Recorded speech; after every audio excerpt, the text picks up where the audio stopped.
The first notes of a Coldplay song and the first sound when you start the X4 BMW loaned us are similar, but not what we're talking about today.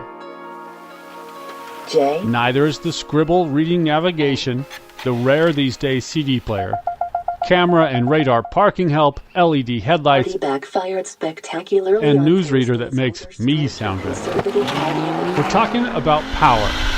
The M40i version makes 355 horsepower and 343 pound-feet of torque. But I've lost some of you already. Think of this. If you don't want to get stuck behind a trailer merging into a 75 zone, those numbers matter. Torque is really important. Torque is that first oomph that gets Tom Austin's Roush Mustang going. 700 horsepower gets it going faster. I can be doing 80 on the interstate and rev it up to 5 or 6 grand and it'll come loose at 80 miles per hour.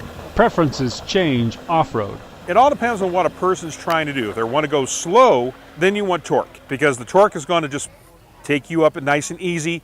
You're not revving your engine a lot. The BMW's gauges show the difference going up this steep hill by USU. Headed up slower, the torque power leads.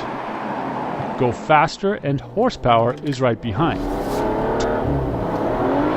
Torque is actually what gets you down the drag strip. Horsepower doesn't do a whole lot for you.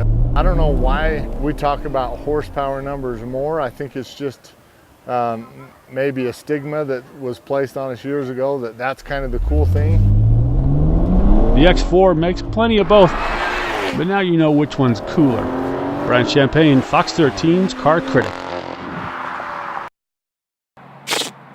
With the logo covered, can you tell what car we borrowed this week? It looks like an American car, so I would say a Ford or a Chevy. A Hyundai? With the circular oval shape of the logo hidden by your tape, it's probably a Ford. A Chevy? Reminds me of a Hyundai. No idea. It's a Subaru Subaru.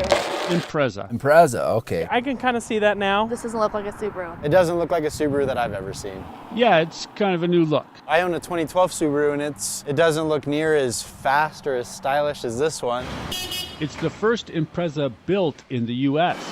It's on their new global platform, meaning other models will be the same underneath. It's longer, wider, and lower than the old one. Subaru says it's stiffer and should handle much better, like this one did 2 weeks ago. I would drive it as a mom, as like a hot mom. I like that the Impreza is taking more of a sportier look. Very straightforward interior. The interior goes up a notch, but still keeps the yank brake you need for rallying. I like it, it's really nice. 8,000 of you agreed with Todd and bought an Impreza last month. Subaru set an April sales record.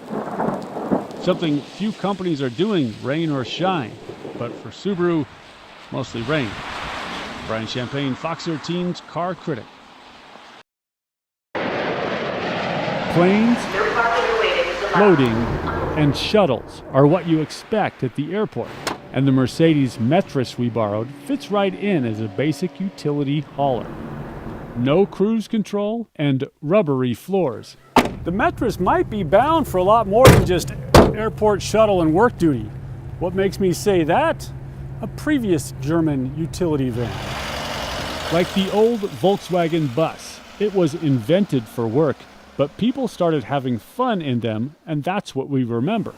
Besides the work packages, Mercedes now offers the Marco Polo camper. It even has a Westfalia pop top, like an old VW bus. The utilitarian aspect of it and how handy it is to be able to quickly remove seats.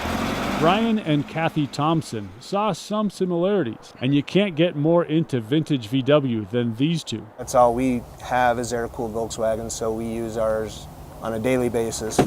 They like the blank canvas layout and easily moved seats, but even with its good ride and 2-liter engine that gets it going with decent mileage, with the price difference, it was designed to be something that was really cheap and affordable to anybody, and that's why it's called the Volkswagen, the people's car.